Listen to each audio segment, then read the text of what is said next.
Sonic the Hedgehog.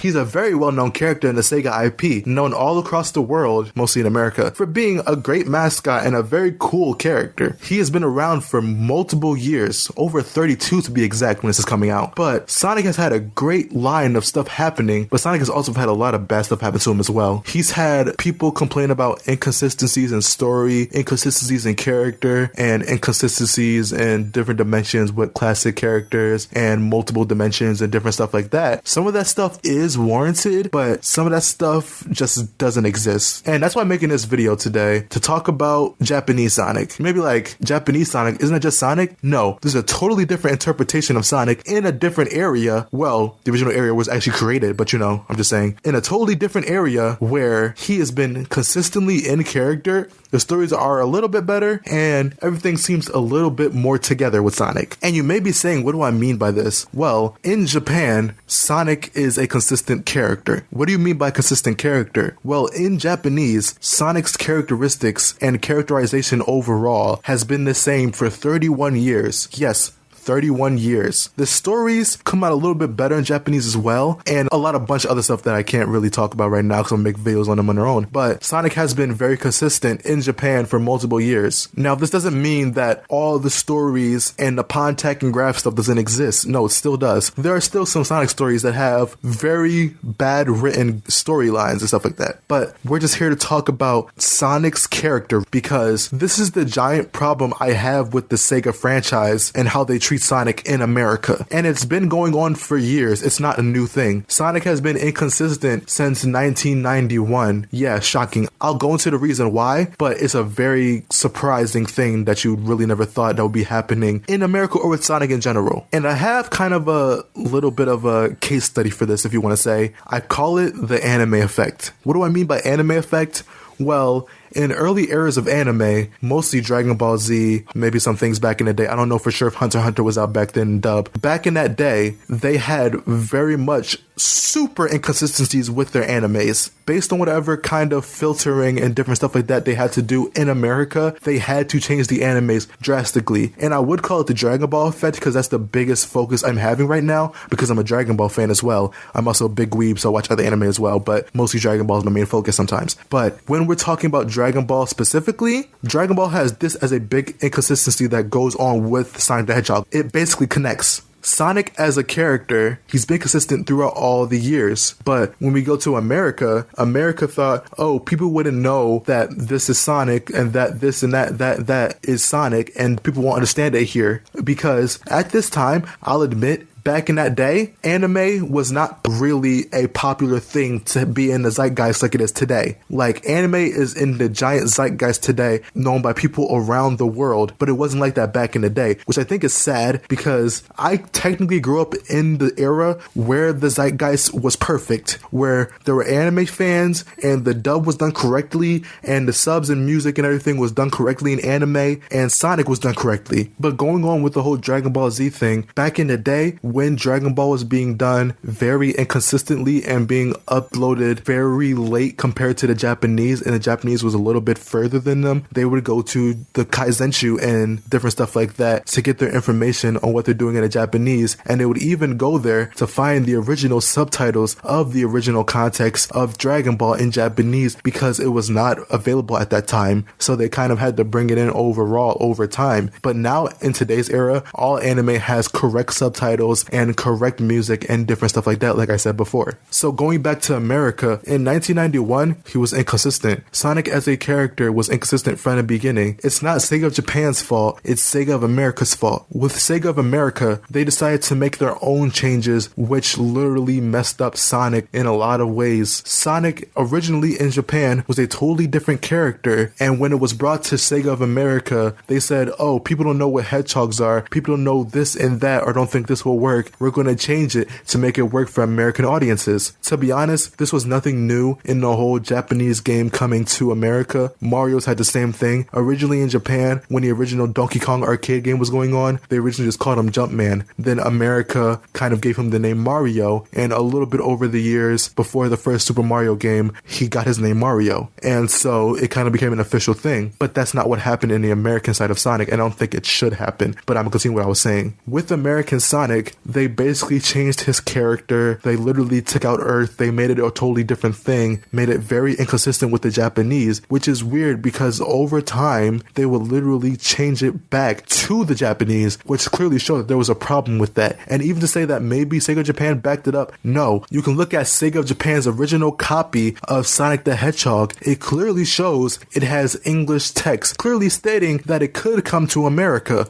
clearly having these little English quotes so it could come to America. Sega does have these ideas of what Sonic's supposed to be based off these American things, but Sonic is overall Japanese because these are Japanese writers making something that they think Americans would want. And I think that's the great thing about Sonic because it feels American and it feels cool and it connects to us in America, but it's very Japanese at its core. With Sega of Japan, they plan on this coming to America, but they kind of overall just kind of accepted that Sega of America knew what they were doing and kind of just pushed them and make Sonic work in America, even though they kind of planned for Sonic in Japanese to come to America. But I guess Sega of America messed it up for us. And I'm not going to say that you can't like the American Sonic. This is just a kind of retrospective and kind of understanding that I want you guys to have when you think about Sonic, and points we'll go into later with Sonic that has been a thing in the community today. One of the big reasons I am making this video today is because there are multiple YouTubers who watch Dragon Ball who have been around earlier and way longer than me who don't know about this anime effect. For example, Nick the Game Apologist, Sir Skeptic, Evan from Tails channel, and probably some other Sonic YouTubers I forgot who had that. Most of the time, they are the main people who really, not unfairly, and it's not like they don't have the right to do it, but they always talk about how Sonic's stories are inconsistent. They always talk about the Shadow incident. They always talk about the classic Sonic incident, and they always talk about Sonic's characterization and how inconsistent Sega is with characterization and stuff like that, and how Ian Flynn is kind of the next guy to take over. I disagree with that totally because Ian Flynn is not capable of doing Sonic any justice. I can name other people who can. For instance, Emmy Jones. I love her. I love Sonic and Tails R. Go and watch it. Even if you want to add in the fact that, oh, but today it's different and Sega of America is kind of implementing more of the American side and Sega of Japan has back in the day taken stuff from the American side. Yeah, but overall it's still a Japanese product and it is still Japanese at the end of its core. If Sega of Japan takes anything from Sega of America, that doesn't matter. It's still their story and their context and their ideas and their character, and those ideas were just made under their watch so they can use them if they want to. It kind of doesn't depend on, oh, because the Americans make it better. No, they really don't. And like I said, you can like the American side, but this whole thing is just talking about who Sonic is and what is his character and why do we have this idea that Sonic is this way. This has nothing to do with trying to start an argument with any of the people I just mentioned previously. So enough rambling, let's go into the actual character of Sonic the Hedgehog. Well, it's kind of easy. Sonic is this character who's rude, he has a bad attitude, and he's all about attitude. He's also a very extroverted guy. He's also a little bit of a jerk if you take it kind of here and there. He may steal your girl. Thank you, Tails. He also may date Sally because he's a ladies' man and he likes to get girls and he likes to be in relationships and stuff like that. He also has his big old group of friends. He also is a very rad dude from the 1990s and he's a very cool dude.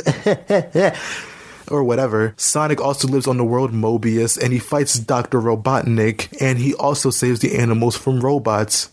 None of that is Sonic. Just want you to know that none of that is Sonic because that is the American side making Sonic different.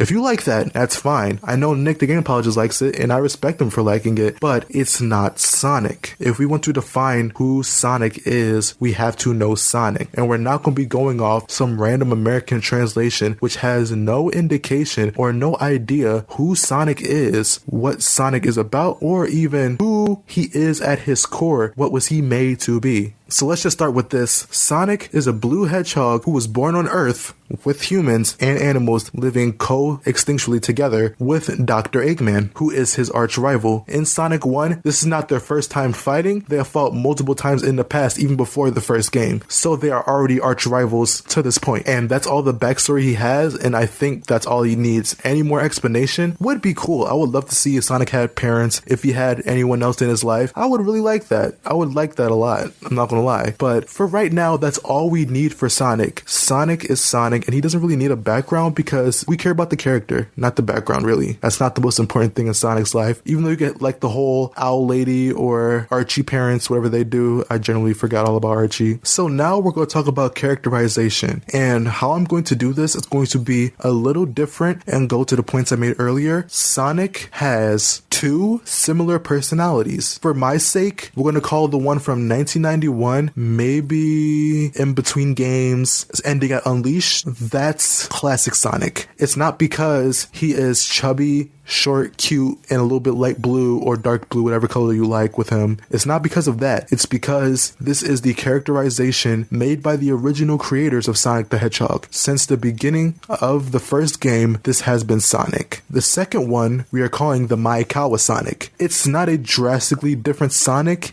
He just has small differences that makes him different. He's still the same Sonic, which is why I still go with the point that he is consistent all the way through. Because Sonic doesn't change dramatically, he just adds his own little flares to Sonic here and there, going off of that more cool factor of Sonic, not going full on 90s, but just being cooler. That's it. So let's go into the characterization of Japanese Sonic. Japanese Sonic is really defined as being a freedom fighter, not an actual freedom fighter with people. He just is a guy who strives for freedom. He isn't described as being a hero. He just does what feels right. And what feels right to him is having everyone be free, everyone living without sadness, everyone living their lives to the best ability. That is what Sonic is. Sonic wants to take everything in a positive light. He does not take things in a negative light ever. And even if he does personally, he doesn't say it out loud or tell people about it out loud for another reason, which I will explain later. Let's go on to Sonic's attitude. Sonic is described as having an attitude, but it is not as dramatic as the American side. It is not his whole character. It does not define his character in the 90s. That is what the American side has emphasized over here, which does not need to be emphasized because, sure, we can have an attitude and we can have this whole 90s toot and stuff like that, but it's only really a thing that should not be for everyone. I know people like it because the whole American thing of just being cool and stuff like that, but it's not Sonic, and I don't find that interesting about Sonic, to me personally. And even to go into a little thing about Sonic, Sonic loves nature. Sonic loves the beauty of nature. He loves the green grass and the wind and the sun and everything that makes up the world. Sonic is best friends with the world, for better terms. Technically with Chip, he is, but when we're talking about just like theoretically or metaphorically or rhetorically, he's best friends with the world.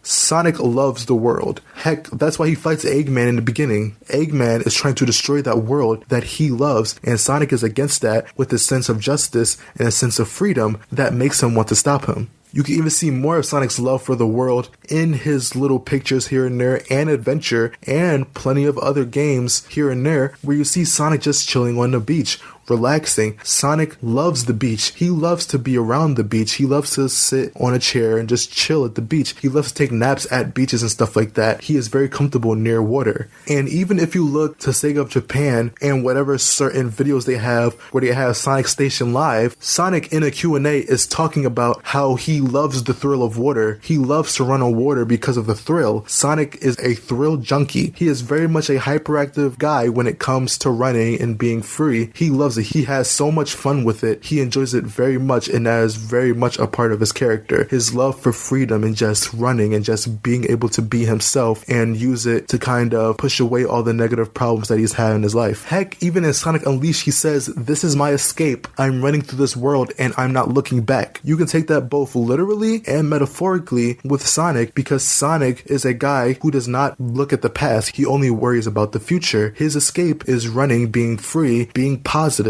being this very positive role model to everyone, while also being a person. At the end of the day, he loves what he does and he loves to be free. This is all just Sonic, and I think it all beautifully represents him and why I love Sonic as a character. Also, just a little sidetrack I want to go on. Yeah, Sonic cannot swim. Everyone should know this. I'm just kind of bringing it up just in case in the argument for anything that I forget, Sonic in his character is also, which I hate that the American does, make him very cocky. Sonic is self-confident, he is very brave, and he's very playful, but he is never cocky. That's what the American side always emphasizes, and I hate that because Sonic is not cocky. If you look at any other video besides people who know Japanese Sonic or any other tweet or anything like that, they always say Sonic is cocky. Sonic has never been cocky in his life. I'm trying to defend him, I may sound very deep about it, but I'm just saying he's not cocky. He's a very confident person. If you think Sonic is cocky, then go and relook at everything Sonic in the Japanese and tell me if he's actually cocky. Sonic is a very calm guy and a very confident guy, but he is not cocky. Sonic has never shown to be cocky unless you count adventure and certain things here and there where Sonic has been cocky and that has gotten him in trouble. And even then, if you look at Sonic's lines in the classic Sonic description, he is always serious in these situations with Eggman. He doesn't take them lightly like American Sonic, who takes these things as a breeze. Sonic is always serious. You can look at his original sprite. He is not smiling. He's not acting all cocky and all fun. You may see later that Sonic is smiling while having fun. He's having fun being more playful. This is the pinnacle of fun for him. It's not something that he's like, heh,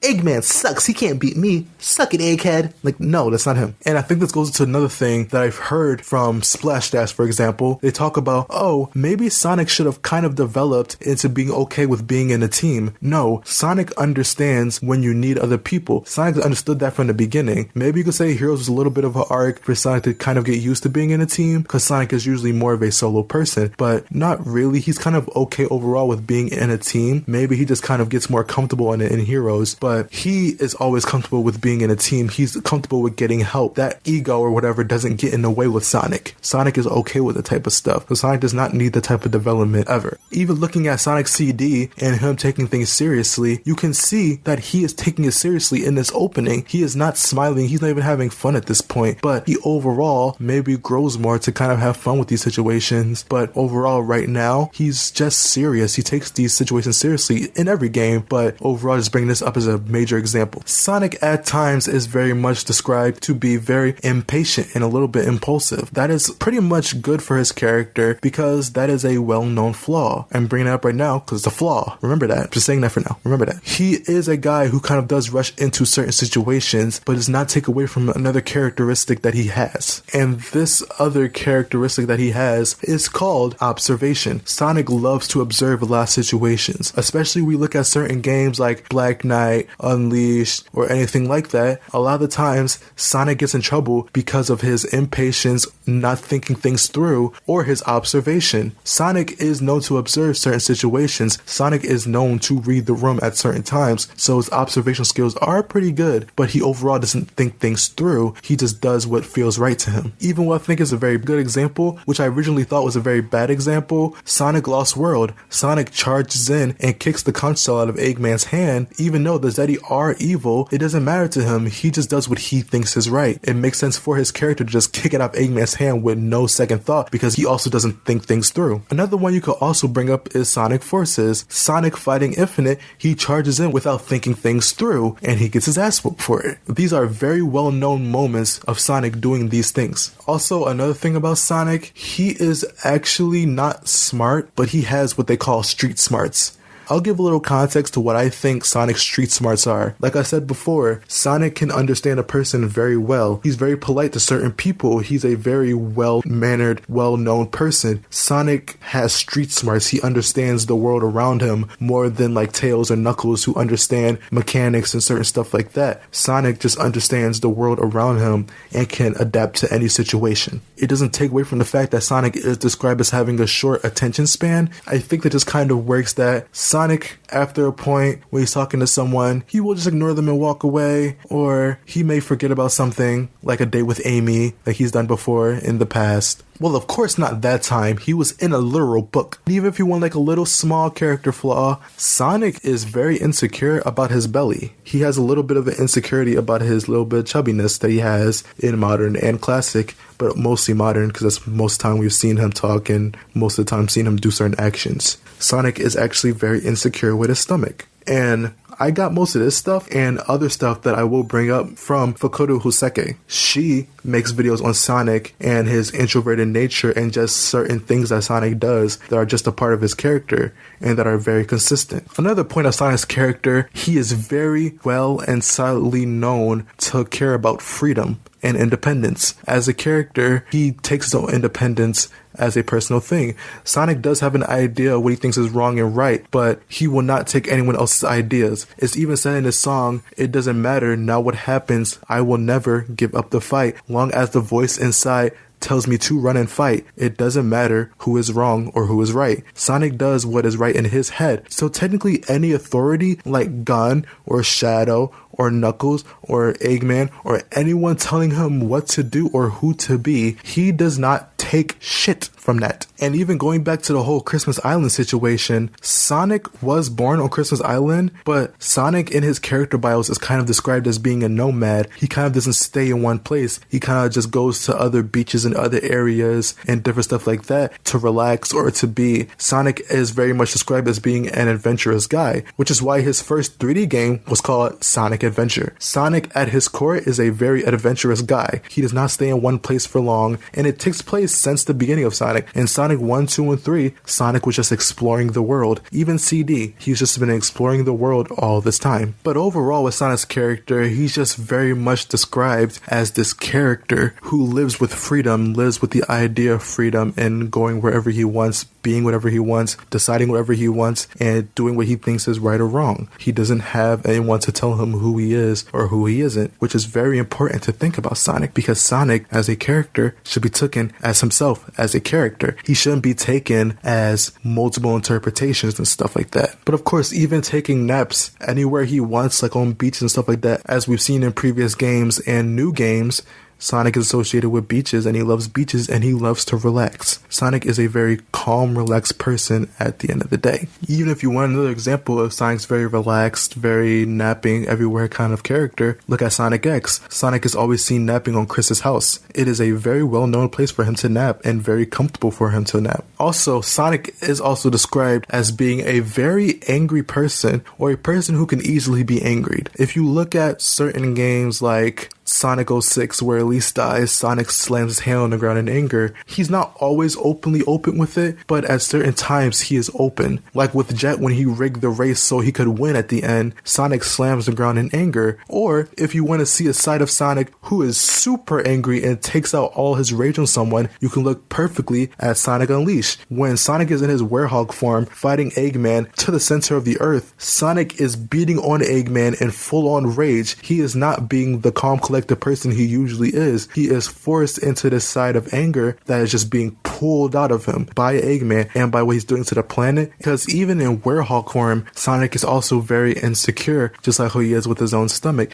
これまでエッグマンの悪巧みを止めてきた中で印象に残っているエッグマンロボってありますか？エッグドラグーンかな。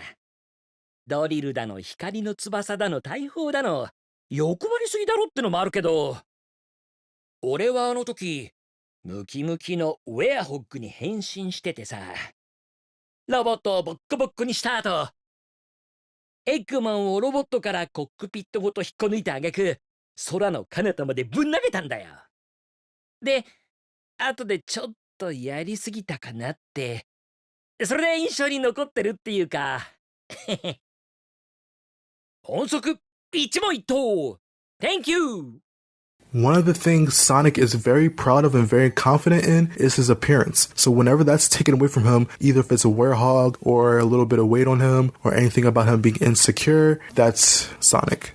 Also, when Sonic isn't in his angry form, he actually does hold back against his enemies. It's shown in plenty of games like Sonic and the Black Knight, Sonic Battle, and Sonic Forces. And it makes sense towards another idea with Sonic that everyone has a problem with. The kind of idea that Sonic doesn't kill. I'll definitely go more into that when I go more into IDW Ian Flynn one day. God, I don't hope I get to that. But this idea that Sonic kills, he does. But at the same time, he doesn't kill. He wants to keep them around. Why? Because he likes to have fun. They are a sense of fun for him. They are a sense of challenge. Sonic is a very confident person, but he's not cocky. Sonic doesn't keep them around because he has a cocky attitude about it and he knows he can beat them all the time. He has a confident attitude and knows he can beat Eggman, but he also knows he can beat any enemy he puts effort into, because Sonic is a character who really doesn't care if they're alive or dead. He just wants to live his life. So, of course, killing them is a weird option for him to go to for most of these villains, because if he got rid of those villains, he would lose a sense of fun. Like they said in the Sonic Station Q&A, Sonic literally says if Eggman is gone, he would still try to find a new way to have fun. Sonic's not against the idea of killing Eggman or anything like that. Sonic has kind of tried in CD, but the thing is, Sonic has so much fun with Eggman and he keeps surviving randomly. It's okay that he's around. Sonic doesn't think, oh, I really just need to kill Eggman because he'll be around eventually and I'll be there to stop him, because it's his type of fun. He can kill villains if it is needed. He has done it with big giant gods that have tried to destroy the earth. It's nothing new. We just don't understand that he's not doing it for the sake he's a hero. Sonic is not a hero. He does not think of himself as a hero. So I don't know why so many people depict him as that, because everyone wants him to be a hero. Even going to an idea in the IDW, just off something of Nick the Game Apologist. Nick literally talks about this very bad idea that over the years in the Sonic the Hedgehog franchise, he's become more and more of a superhero, which is not true. He was never a superhero to begin with. The only reason why you think that is because Sonic is doing these abnormal things that he would need help from a team with, like with Sally and all those, because he's kind of used to the American side where Sonic isn't as capable as he usually is in the main games. But that's the thing, that's not really Sonic. He has this previous idea because he was born and raised on the American side of Sonic, which is why I can't really take that seriously. And the idea that Nick thinks that Sonic can grow into this IDW version, that's not true, because it ignores everything that Japanese Sonic was trying to do. It doesn't make sense. Sonic would kill if it is needed. Sonic does not think on the idea of redeeming people. Sonic does not think that he's been through the show over and over again that he needs to redeem everyone. Technically, he has not redeemed many people. Let's be honest. The only reason why he did was because the show of his character. Sonic did not redeem them. Sonic did not talk it out with them. He only did that to certain villains because certain villains could be talked to. Like for instance, Merlina. Merlina had a very clear view of how she saw things in the beginning. Sonic understood that at first and was kind of confused but didn't say anything. But later on, when he sees her become a villain, he's more sympathetic after he defeats her, but then talks to them if he has a reason to be sympathetic towards them. Sonic's not going to be sympathetic towards every villain just because he's redeemed a couple. No, he's going to fight them as a villain. He's going to take them out. If he already had a reason beforehand, which is what Sonic has every time. For another example, Knuckles. In Sonic 3, you fight Knuckles. You're brawling it out with Knuckles. You beat him to a pulp, knock him to the ground. But then you see that Knuckles was tricked by Eggman, and then he decides to help you, clearly showing that Knuckles did not have malicious intent. And even with Shadow, Shadow was changed to that way by Gerald. It wasn't in his own accord. He was changed to be that way. Shadow was a pure character in the beginning, but after what Gerald did, Shadow became different. Shadow became the Shadow we know in SA2. Sonic didn't even bring it out of him. He just kept being himself, which then influenced Amy, which then influenced Shadow. That's how it works. Sonic is not the guy to talk to everyone. Just because he did it to Merlina doesn't mean he does it to everyone. That's clear ignorance of the stories that you're not paying attention to. And I think that shows that Ian does not understand Sonic at all, because that idea and how he says it and how he rants is so dumb, and I'll go into that later in the rest of this video. Sonic influences every character by being Sonic, and the people around him who are influenced by him can influence others. Even going into a little bit of a different kind of situation with Sonic, we're going to talk about Sonic's introvertedness. What is that? Sonic's not an introvert? Actually, he is. And Fukurou Hoseki actually got me into the idea and made me love the idea of Sonic being an introvert. Of course, Sonic is not a quiet person. Doesn't mean he's not an introvert. Introverts themselves can be the life of the party, just like how extroverts cannot be the life of the party. It is not a specific thing. There is a percentage to how much of an introvert and an extrovert you are as a person. It is not just a specific thing you are just crowded in. So Sonic can be extroverted in certain ways, but he's also introverted in a lot of ways. And what do I mean by that? Going back to the naps thing with Sonic in Sonic X and Sonic Adventure, Sonic is just napping by himself. He does not have anyone else around unless they're just already there hanging with him. Even in large groups with Sonic, if Sonic does not have anything really important to say, Sonic will be very quiet. He's a very quiet person in most big crowded situations unless there's something really to say. If he's not doing that, otherwise he's observing the situation and letting them get their say out. 世紀の天才科学者と謳われたわしのじいさんじゃ。なんだ？やっぱりお前のせいか。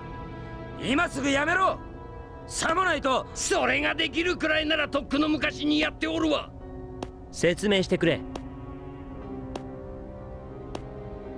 Which is what Sonic does a lot, especially when Eggman monologues and stuff like that. Instead of attacking him, he observes the situation, like I've said before.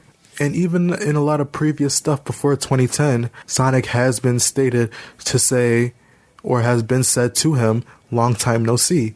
Meaning that Sonic could have been away for days, weeks, maybe months. Sonic could probably go away for even years if he really wanted to. Sonic is not the type of guy to stay around people for a long period of time. He likes his alone time, just like a lot of introverts do. I personally like that myself as well. I like to have my time where I can just relax and be by myself and do things that I like. I also like time where I am with people, just like Sonic does.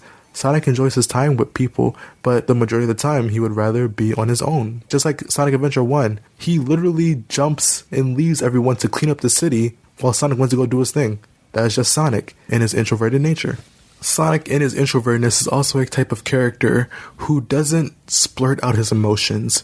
Unless it's anger, like I've said before, Sonic will let it out during certain situations. But with any other emotion, he does not really go in depth on how he feels on certain situations, especially looking at Sonic and Secret Rings, which kind of explores that with Sonic. Him having to feel and kind of contain all these emotions and kind of just bringing them all out to fight Erasure Jin, which I think also kind of goes into his anger, but I'll go more into that when I talk about Sonic and Secret Rings. Heck, he even has giant bursts of emotions coming out, like for instance when Elise was dead, and so was Shara. Sonic is the type of guy to be very sympathetic towards people, especially during death. Even at times where Sonic gets complimented, he's even seen blushing, saying heh whenever something happens, because Sonic is also a guy who doesn't really take compliments well. He may be confident in his own speed and himself as a character, but overall, he's not the type of guy to take compliments himself. He'll either be very coy with it or be very shy around people.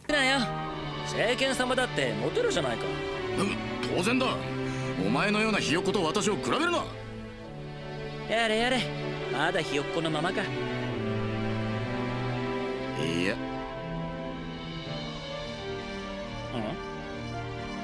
ソニック・ザ・ヘッジホッグ、お前の騎士道、確かに見届けたぞ。今日から名乗るがいい。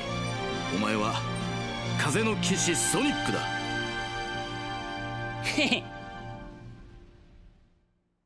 And even when he's in a big crowd being celebrated, he will run out of there. Or if he is, he'll be very subtle in how he feels about it. He'll be a little happy but cover his face or try to not let people see him be embarrassed. Because Sonic is very embarrassed when he is around certain people and they talk about how great he is. Which also ignores the dumb idea that Sonic has an ego, which is why I really think if you watch this video and you really connect with it, stop saying Sonic has an ego. It doesn't make sense. Even one thing I want to touch on is Sonic's feelings towards romance and how he feels about love. Let's go with Amy. We're not going to go fully in depth with it because there's an Amy video coming out about that soon. Or whenever I release it, oh god, I swear I've been working on this for months. Sonic is not in a hatred with Amy. I've saw people kind of interpret Sonic and Amy's relationship as, oh, Sonic kind of hates Amy. Sonic doesn't really like Amy. He thinks she's gross. That's not what it is. It's Sonic introverted nature and not showing his emotions that kind of cause him to push away Amy. And also his sense of freedom, which overall just makes him not want to be around Amy or be in a relationship, because if he's in a relationship, he'll overall not be able to do what he thinks he wants to do. At least that's what he thinks. I think that over time, if they did it right, Sonic as a character could slowly want to be in a relationship. I've had that myself, where I kind of slowly want to be more and more into a relationship growing up. Sonic can go through that too. Sonic can develop, but he does not need to be dramatically changed. Sonic overall would just kind of have to learn that Amy accepts him for his freedom. So if Sonic's not around as much, but comes back whenever he's relaxing and stuff like that, like what Fukurou Hoseki said in her What If of Sonic dating Amy, Sonic would be around, he would go away and come back to Amy's house to relax. relax whenever. And even going into the whole idea of him being awkward around females, look at Sonic X, where Sonic is seeing these two girls complimenting Sonic. Sonic is over here blushing and runs out because Sonic is not used to this type of situation, especially being complimented by girls. あれソニックはん読まへんかテレビでご活躍見とりますわ本物に会えるなんて嬉しいですほんまやわいや It is described in his early bios as being a ladies' man, but overall, that could be interpreted in so many ways, even though the main way is like, oh, you're good with the ladies. He is good with the ladies. He had Elise, he had Amy, he had those two girls. People think Sonic is cute. Sonic is a little confident in it, but he's not going to mention it because of his whole shyness. And even going into lately in the Japanese, Sonic does kind of have feelings for Amy kind of growing. It could be because of the cause and effect of Ian Flynn in Sonic Frontiers that Sonic is more open, so Sonic is kind of able to show more that he kind of has an interest for Amy. But overall in Frontiers, he does show a growth of liking Amy. He kind of wants to be with Amy, but overall, he can't fully go into it. And I feel it's a little bit rushed because it's kind of contradicting itself to kind of work with the English side in IDW. 質問をまとめると、これだな。実際のところ、エミーのことどう思ってる？実際も何も、エミーは頼れる仲間で大事な友達さ。ちょっと時々パワフルすぎるけど。いつもいろいろ、まあ、感謝してるさ。OK、回答終わり。音速一問一答。Thank you! But the main reason is his emotions, why he doesn't hang around Amy like that and doesn't like her all up on him. But Sonic is also a very kind of personal, non-touchy kind of guy. He doesn't really get touchy with his friends. Most of the times you'll maybe see a fist bump or like something not like a hug. Sonic doesn't really like hugs. Even in Sonic Forces, you can see Tails trying to give Sonic a hug and Sonic kind of keeps his distance because Sonic is not really used to hugs. Sonic's not really used to being kind of crowded. His freedom kind of stops him from being crowded in by a hug. But Sonic is, in Frontiers, actually more comfortable with being around Amy and kind of having his arms around her. But it doesn't feel gradually grown. It just feels like it's forced because of IDW and Ian Flynn. That's why I keep bringing this up. But you also could kind of say you kind of see a comfortability with hugging or touching like that because Sonic does actually carry all the females he saves, so that could be a thing he does. Sonic does have a kind of okayness when it comes to saving them, where he has to hold on to them. Even you can see in CD, he kind of just tiptoes away and runs away from Amy after that fact. But even going back into like the happy attitude and the positive attitude, Sonic does that a lot, even when it comes to like certain situations that are very bad. And if certain situations are bad and he doesn't know how to handle them, because he can't handle every situation, that's another flaw. He really isn't good at handling every situation. Even, for example, with Sonic X, when Cosmo dies and Sonic brings Cosmo's last piece to Tails, Tails is crying and banging on him while Sonic is sitting there quietly and seriously comforting Tails, not really touching him, but overall just being there as a shoulder to cry on. 嘘だよさっきコスモいたもん声だよソニックなら助けてくれるって信じてた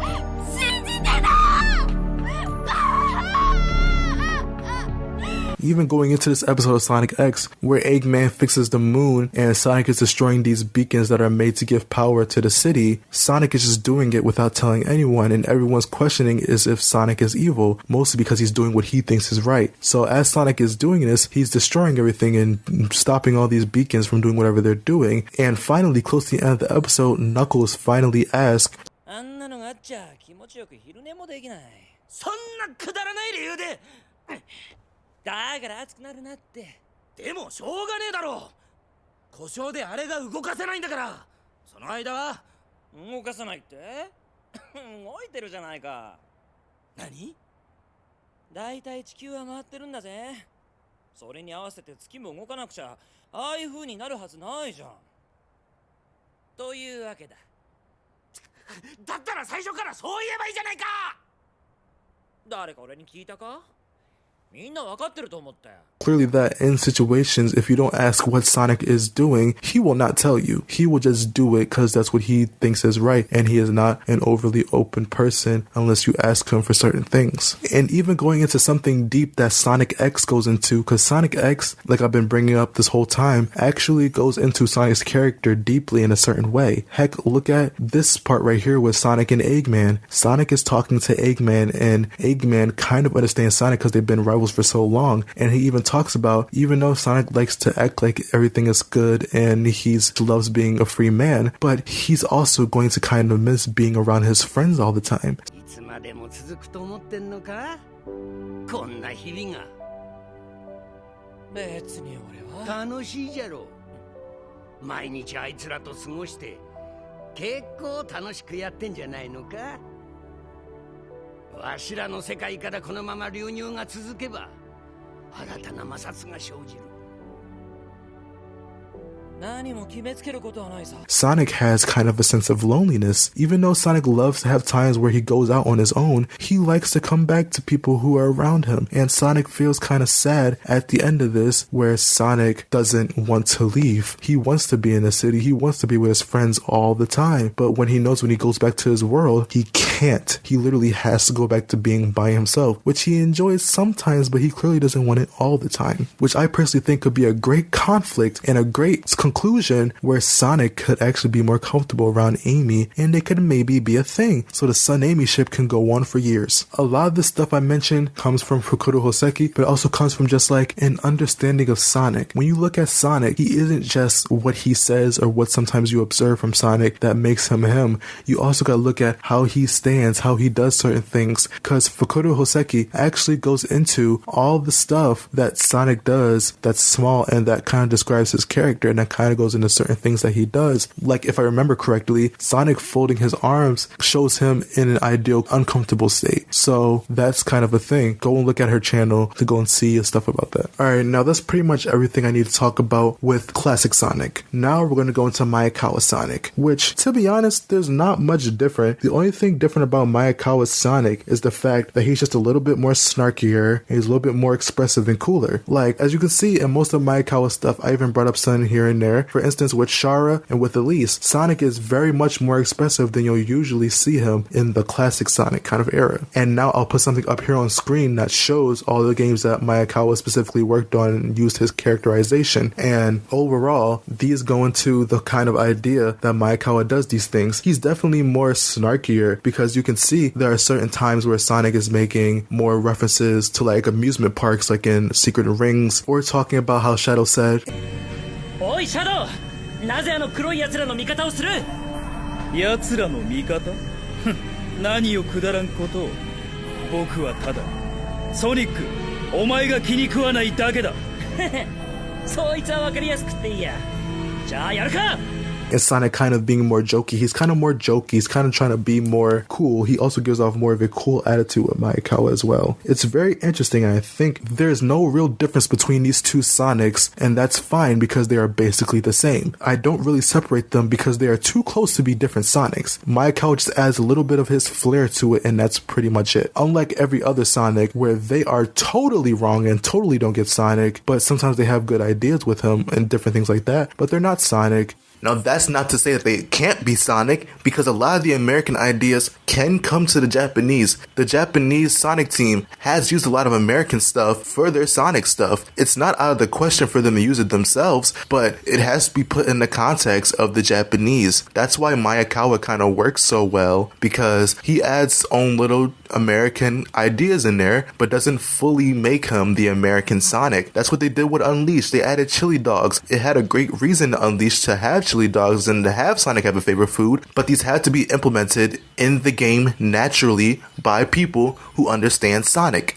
Even for another thing about Sonic, Sonic is actually not a fast-paced character or a fast-moving character. Sonic is not fast all the time. Whenever I hear someone talk about Sonic being fast, they always gotta bring up the idea that, oh, Sonic is jolting from here to there, to there, to there. No, Sonic is not always a fast character. And like I said in previous other facts, Sonic is known to relax. Sonic is not really a fast character unless he is going literally fast. Sonic is not really a fast character, and I don't get why every speedster has to be a very fast character in everything they do. Sonic is not that way. He is a normal guy with speed. That's kind of what the idea of Sonic is.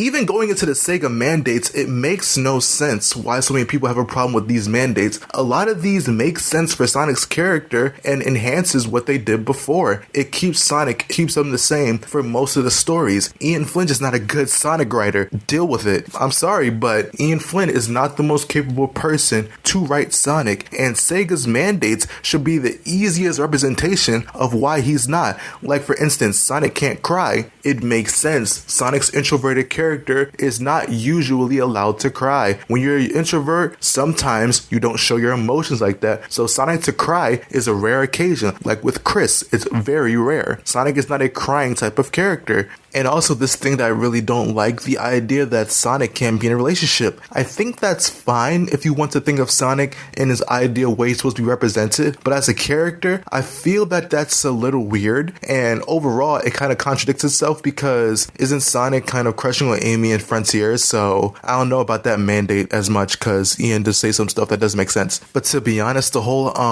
characters that are male can only turn super kind of makes no sense, and I think Sega got rid of that for a reason. But even going into the idea of Sonic being off-model and stuff like that, it kind of makes sense because Sonic is supposed to be a kind of solidified character, but I think a lot of his magic does come from the idea that he is kind of different in each iteration of every game, but he still feels Sonic. And I think that still makes sense for them to want Sonic to be on model, and Sonic's models lately have been pretty shitty, but Sonic should have a clear model because they want a clear silhouette and a clear character model that can work for Sonic. I wish they did something better, or maybe change it up every once in a while because they want to have new different things, but the one we have now is alright, but it's not the greatest thing for Sonic. Also with quills, I'm a long quills guy. Modern Sonic's not these short quills. What's the point of that? I don't know. He's supposed to be looking lengthier, taller, so Even going into that idea that Sonic has no flaws, it literally makes no sense. Someone having flaws does not mean that they have something that they have to develop in, that they have to change in. Sonic being flawless is not a thing. I just explained earlier that Sonic has these flaws. Sonic can't swim, Sonic is introverted and can't be around girls like that, Sonic is not the best at thinking things through, Sonic also has an observing attitude which usually gets him in danger. Sonic has all these flaws that are a point to his character. Sonic and Goku can have these flaws and still be flat character arcs because they do not develop dramatically. It does not mean they can or cannot develop. It is possible to be done with these flat character arcs. It is not out of the idea for Sonic or Goku to get development, but for the sake of their flat character arc, there is no real lie that they believe. There's just a small thing they can really change, so the idea of really having a character arc doesn't really work for those characters. For me personally, I think they can have one. It's not something that's really a lie that they believe, so I don't really think it would fully work in my context, but it could work if you really think about it and really go in depth on the flat character arc. Overall, the flat character arc does not allow for them to have that type of development. They can develop in very small ways, but they're mostly going to be the same at the end of the day. Here are two examples I'm going to bring up and how they are different, but no one can really tell the difference between them, which is why I think they are the same Sonic, and I'm going to prove it to you.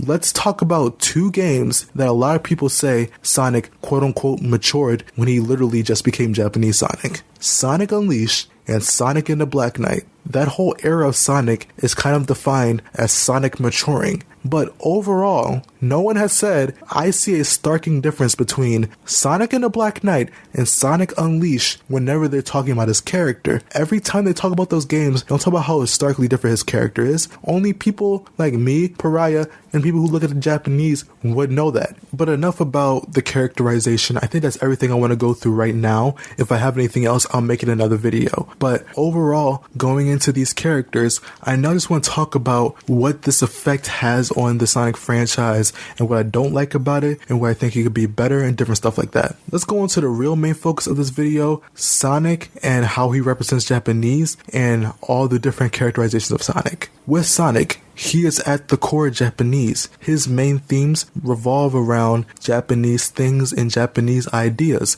Like for instance, Kami. Kami is kind of described as being God, but not just God. It can be anything. Kami could be anything. You can worship anything. You can worship the mountains. You can worship the trees. You can worship a person. You can worship anyone. Anyone can be a Kami. Sonic kind of goes through that idea, especially with Naoto Oshima kind of saying that, oh, Sonic is kind of like a fairy. Even in Sonic's original creation, he was kind of described as being this kind of omnipotent thing that just kind of does what he wants and kind of represents this idea of freedom. Sonic overall is kind of a guy who represents the idea of freedom and the good in people. Sonic kind of revolves around the idea of environmentalism. These things make up Sonic. Sonic is kind of the embodiment of good because Sonic is good. Sonic is his own definition and the human definition of good. We look at Sonic and we want Sonic to be this imperfect mess, want him to not be this flat character arc which goes to push the themes of the story. We instead want Sonic to just be some other generic character like a Vegeta or whatever, or any other character that develops. Sonic does not need to develop because he is the embodiment of good. He is a flat character arc. He does not change dramatically.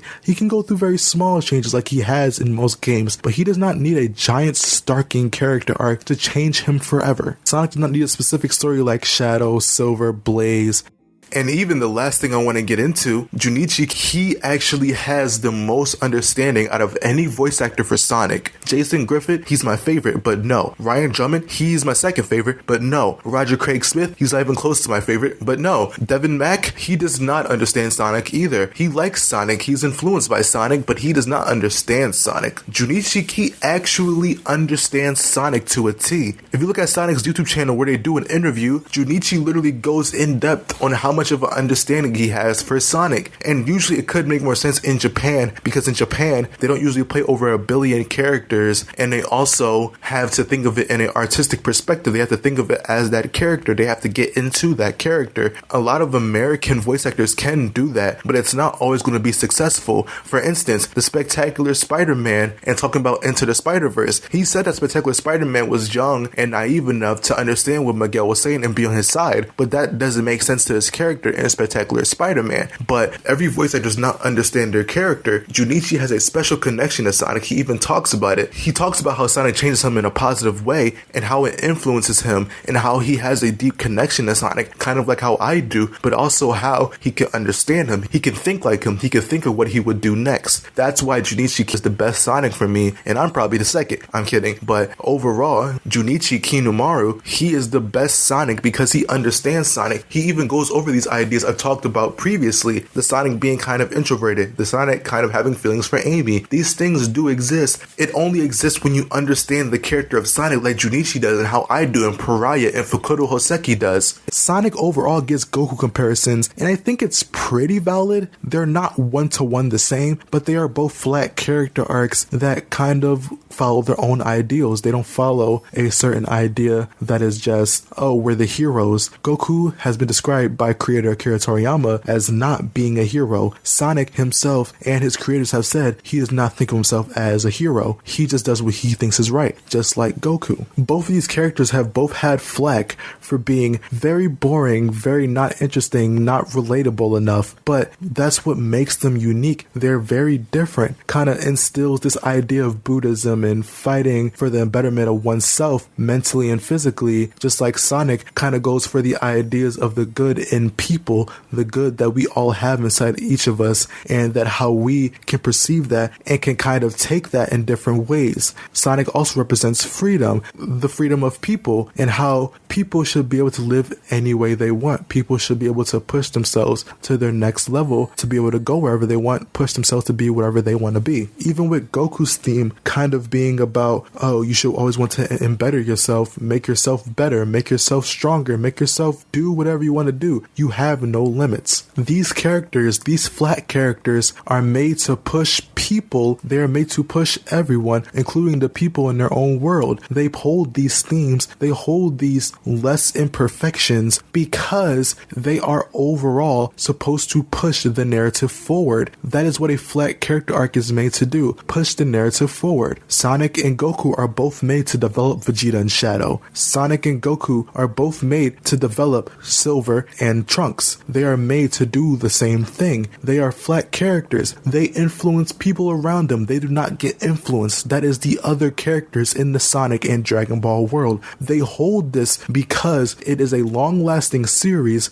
with Dragon Ball and with Sonic the Hedgehog, and they can live on forever. This is why Sonic is described as a fairy, because Sonic is made to live on forever. This character, this guy that they made, this hedgehog that they made, is made to live on forever. They are meant to stay in our minds to help us be better, to help us live better, to help us and help with these general themes, make us feel like a better person, make us feel more inclined to help with the environment, make us feel more inclined to better ourselves, make us feel inclined to add more freedom. I personally take those ideas into my own life because that's what they were made to do. We don't just add themes for the sake of adding themes. We add themes because these can help people. These can make people better. These can also improve their lives. A lot of Eastern culture and a lot of Eastern stories are made for the embetterment of people, the embetterment of you, the embetterment of me, the embetterment of the entire world. These stories are made to connect, but also change and maybe even take inspiration and influence. This is why I don't like the idea of people who don't like these flat characters or just certain characters in general or certain stories, because maybe they're just not fully action based or maybe there's not this or that. It's because they're not really looking at it for what they're trying to do, especially flat characters. They don't look as a flat character as an idea of where you could be as a person, not because you had to become Sonic or become Goku, because they hold certain ideas that you can use in your general life. Just like Persona is all about the emotions you have and certain things, that flaws that people go through and things that you can better and things that you can make yourself do better, and even going into manipulation, different stuff like that. In the themes of Persona is made to overall influence you to do some things better with your life, to help out, to be more relatable, to be more connected to you, to help you out, to even just help them out making great stories. These stories work because of how they're themed and how they're pushed in their themes and how they are very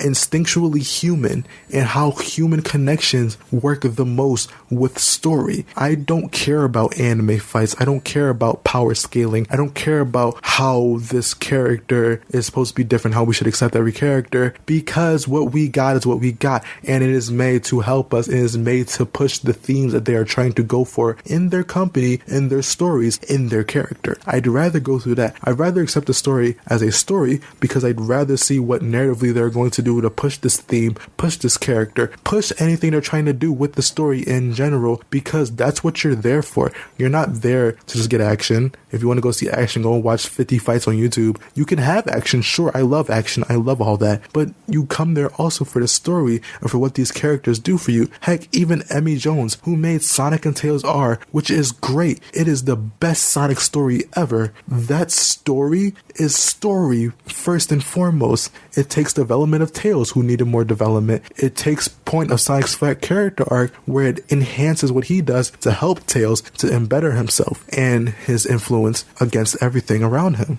Sonic is a great character, as he is. I push for Japanese Sonic, and I'm going to push for him because he's Japanese Sonic. He's the guy that I want to be around. I don't want Ian Sonic. I don't want anyone else's Sonic, because those Sonics suck. They don't feel right because they aren't taking the right influence. I can say Emmy Jones is better than any other writing for Sonic in the American side because Emmy actually understands Sonic. She even, back in one of her old videos, talks about how she literally has this idea of what Sonic is. She liked from Adventure all the way up to the Black Knight, which I think is actually the last game in Japanese Sonic's side being in the American view. She says that's Sonic for her. Anything else never felt like Sonic. That was her thing. She said that felt like Sonic. She felt connected to the Japanese side of Sonic. Even she said before, she listens to Sonic in Japanese. She clearly has a love for Japanese Sonic. And that's the thing. Why every time I always bring this up, not a problem, but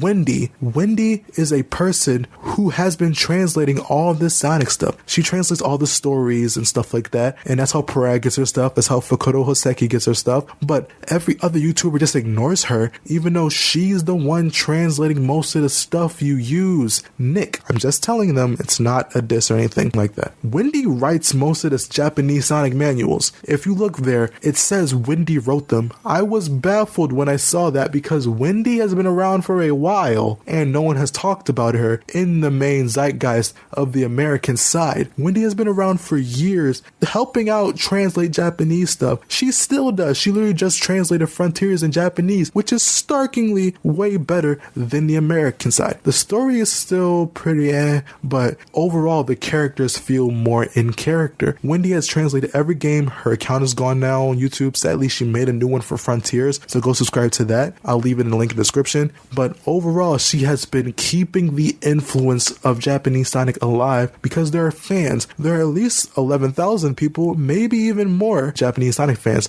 I actually talked to a couple in my Twitter, my Discord, and different stuff like that because Japanese Sonic holds more ground than anything in the American side. Pontac and Graf, Ian, whoever worked on Sega in America back in 1991, they do not understand Sonic. They didn't even understand the Japanese market. And to people who think, oh, it was back in the day, it's a totally different era, we totally have more understanding, we should kind of just still be okay with it. No, it's not okay either way. I'm still mad they kept it inconsistent from back in the day. It shouldn't have been inconsistent. Dragon Ball works because it's still doing things by the original Japanese. Most of the dubs and stuff now are done to compare to the original Japanese. Sonic did that for a short amount of time in 2003 to 2009, before 2010. Of course, because that's when Pontac and Graf took over and messed up the franchise, because people had this corrupted idea of Sonic from the beginning. Sonic from the beginning was supposed to be this way, but because of Sega of America, they changed it. And that makes me very pissed because this character could be so much more. And like I've said before, Ian Flynn is not the right person to be taking over Sonic.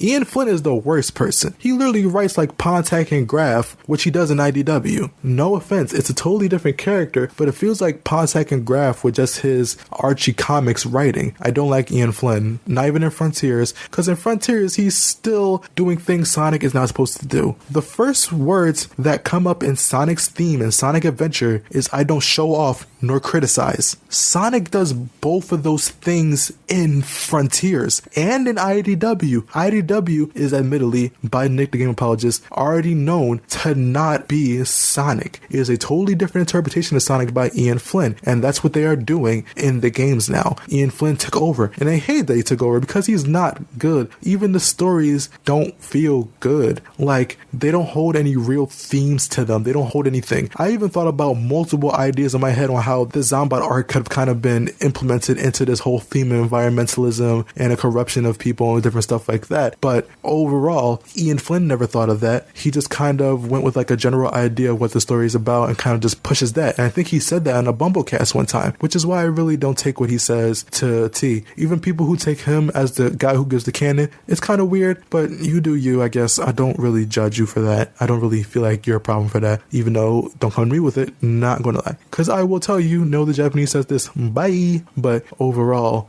I think that Ian Flynn is not the best take for Sonic going forward. I don't know how Emmy feels about Sonic and Frontiers, but Emmy would be a way better choice to take over for Sonic. Heck, Pariah would be a way better choice, and I haven't even seen his Tales comic coming out yet. He just sounds way better understanding Sonic than anyone at Sonic right now does. A lot of the characters are in character there. I'm sorry that you have to hear that. It's still a very fun game, a very cutesy game, but it's not Sonic overall. Even I'm going to go into kind of a lately thing with Twitter. I saw a certain post on Twitter where they were talking about how any Sonic is Sonic. Any Sonic can be Sonic, which I think is totally wrong. There is no any Goku is Goku because Goku is solidified as Goku. The only problem Sonic has compared to Goku is that he's been inconsistent from the beginning. Sonic has had multiple interpretations for years, and it makes no sense. Just Sega of America changing things or them changing things because people in America don't understand the context of everything. Sonic as a character should be Sonic, which is why why I go with Japanese Sonic more than anything. That is the true Sonic. Japanese Sonic has been consistent in every medium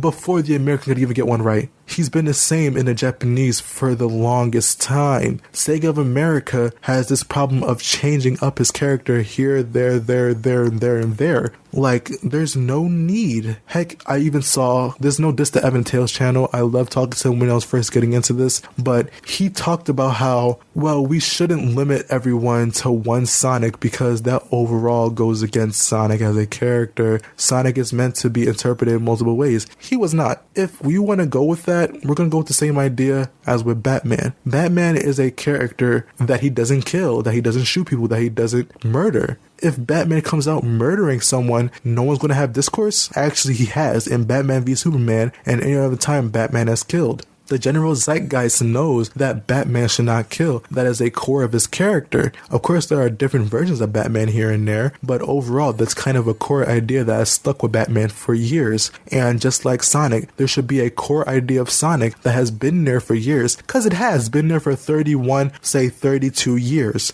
Sonic in Japan has been consistent, and he is the original Sonic, because Sonic was made in Japan. He was made with Japanese ideals in mind. He is a Japanese franchise.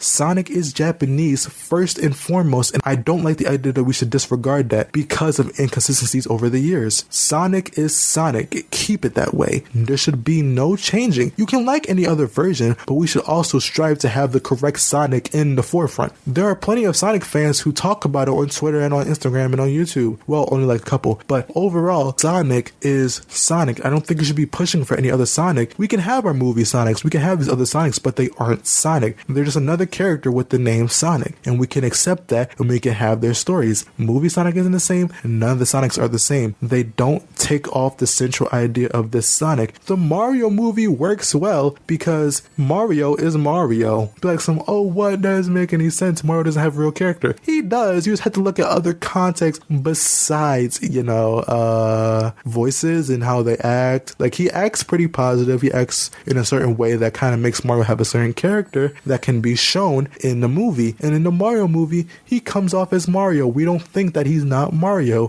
Even in my idea, Bowser is Bowser in that movie. Even though he has Jack Black mannerisms and stuff like that, he's still Bowser. Bowser in Sunshine is very silly. Bowser in Mario Odyssey is very romantical. It makes sense for Bowser to be this way in this movie, but also be menacing, which he is in the movie. I think that worked because he's more accurate to the character. Mario, Luigi, and Bowser are all accurate to the character. Donkey Kong's another thing, and Princess Peach, not at all. I may make another video about Princess Peach and how she could have been written and stuff like that, but overall, Princess Peach is not in character. She is not in character, and there's a perfectly good way to keep her flawed and to make her the video game Peach. It's like, it's based off the manga. Why? Even going into Mario's character, it's really more of a caricature. Mario is kind of a caricature, and that's kind of his character at its core, yes, but he can also become a character. Mario has enough pieces in place that can make all of their characters.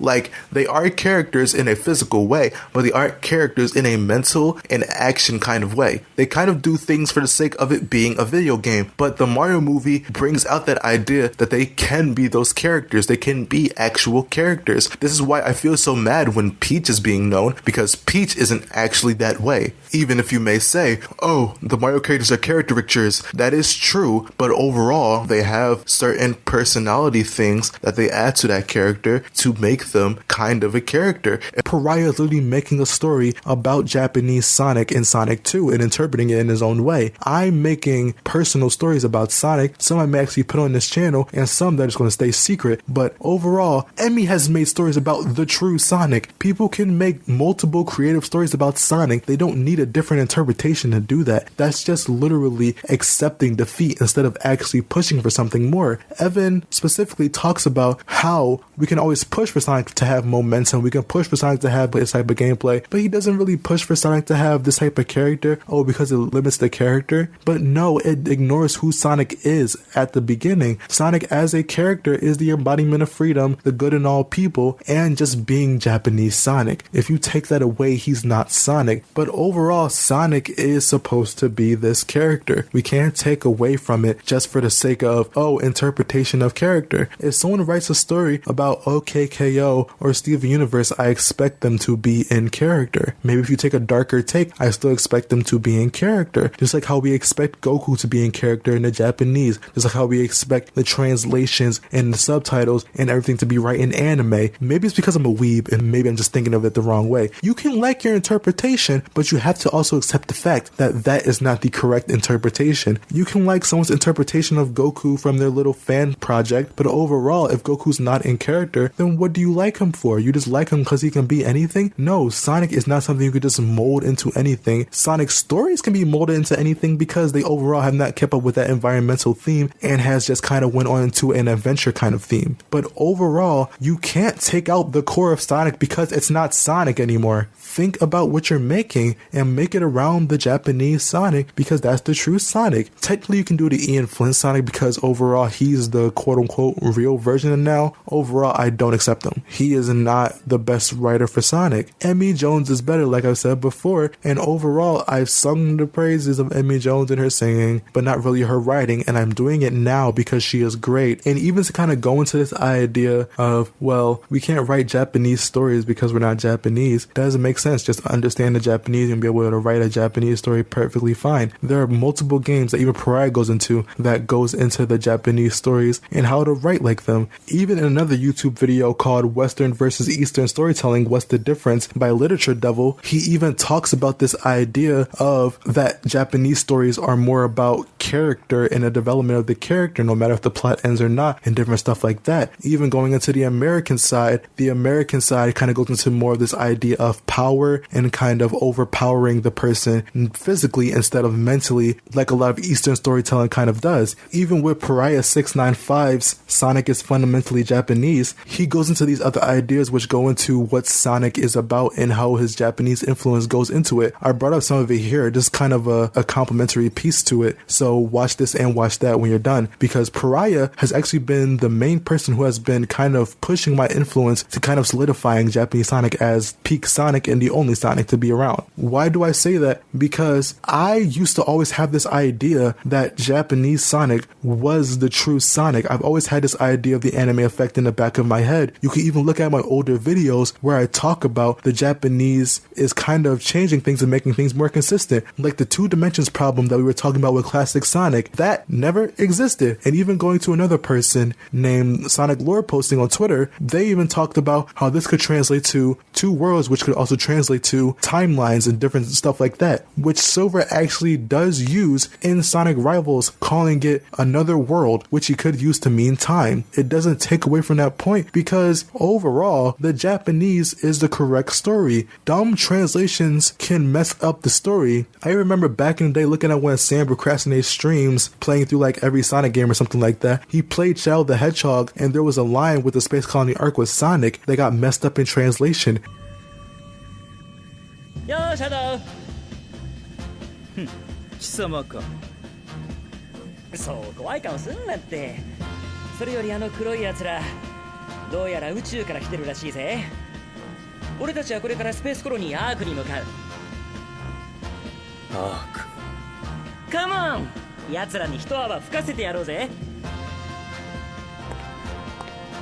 And Radical Soda pointed this out, and overall it didn't scratch anyone's mind or pop in anyone's mind to think, hey, maybe the Japanese is more consistent than the English and maybe has something that actually makes the story better or actually kind of has misinterpretations with it. No one thinks about these ideas but me, Pariah, Fukurou Hoseki, and people who like the Japanese Sonic more. And this doesn't go to every Sonic fan who only cares about gameplay. This goes to the ones who care about characterization, story, like Nick the Game Apologist, Cyrus the Skeptic, Channel Pup, Wayne is Boss, different people like that. I just brought up Sunset City Cast because I watched them a lot, and also Evan from Tails channel, and even people who just don't even know that Wendy exists. Like, I'm not gonna lie, I was so mad at my original recording because Evan from Tails channel, Splash Dash / LS Mark, they both follow Wendy. which is weird to me because Wendy literally translates most of the games, and Splash doesn't take that into account whenever he's making any of his videos or even studying the Japanese. Even Evan doesn't study it, and it's very weird to me. But overall, Snapcube knows about it, even though she doesn't really make Sonic videos except for the fan dubs. She uses those videos to dub over. But Emmy Jones follows Wendy, and she uses Sonic the right way, and she has been stated to like Japanese Sonic more. So it makes sense that she is doing this right, that she actually understands Sonic. She even complains about certain things they do in IDW, which all pushes the fact that IDW sucks. I don't want to diss anyone who likes IDW. It's just, it's not Sonic, and we can praise it. Sure, it's a good comic that goes with the Sonic name, but overall, it doesn't work for me because it just doesn't feel like Sonic. It feels like Ian Flynn writing Archie again, and I don't really care for Archie anymore. Even though I used to love it as a kid, and I used to adore it, or used to love looking at it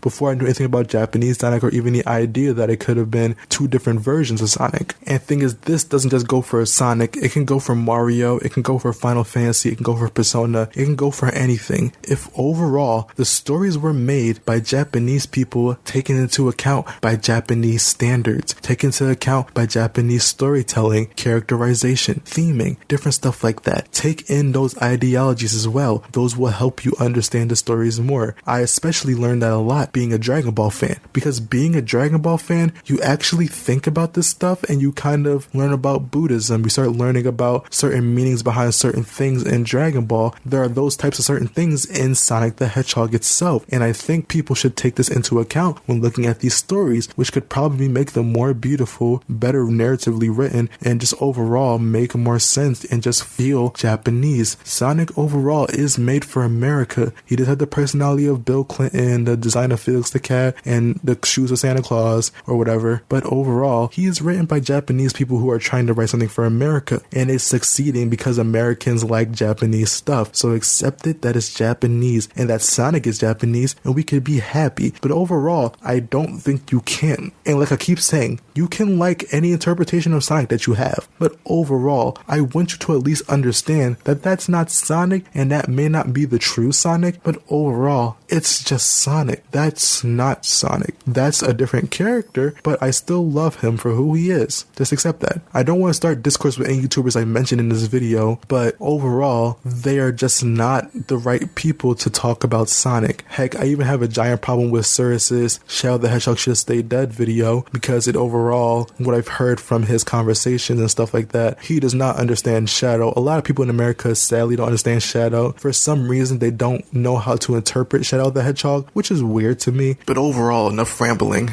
I just really want to say, like, I don't have any dissing towards anyone. I really just want Sonic to be Sonic. That's all I really want. Sonic is such an influence on my life. I really don't know where I would be if I didn't watch or play the games of Sonic. I wouldn't be having probably as much fun as I did. I wouldn't be as much of a fan as I am now. I probably wouldn't have such a love for Sonic as I do now if I wasn't even a Dragon Ball fan. If I didn't get into Sonic and Dragon Ball, I don't really know what I'd be doing right now. Maybe I would just be like everyone else doing the most weird stuff. But Sonic, I don't know. He just kind of influenced me. I don't know. Maybe because I just grew up and I just kind of grown up into my age and kind of maturing in a kind of ideal sense that Sonic kind of wanted. Not saying that he wanted us to grow like him, but just kind of this idea that like as I mature, I can develop and I can help out people and I can do different stuff like that. And Sonic's character is so integral to that for so many fans. The embodiment of good in everyone, the embodiment of good in people, the embodiment of good everywhere in the world, and him just letting us being players who play the video games of Sonic, even if they're good, if they're bad, Sonic holds this giant impact on us because Sonic is a fairy. Sonic is made to stay forever. Sonic is made to influence. Sonic is made to push us. Sonic is made to make people happy. Even if his games aren't the best, everyone finds a game they have fun with, and I think that's what's integral to Sonic, that you find him fun. Like with Frontiers,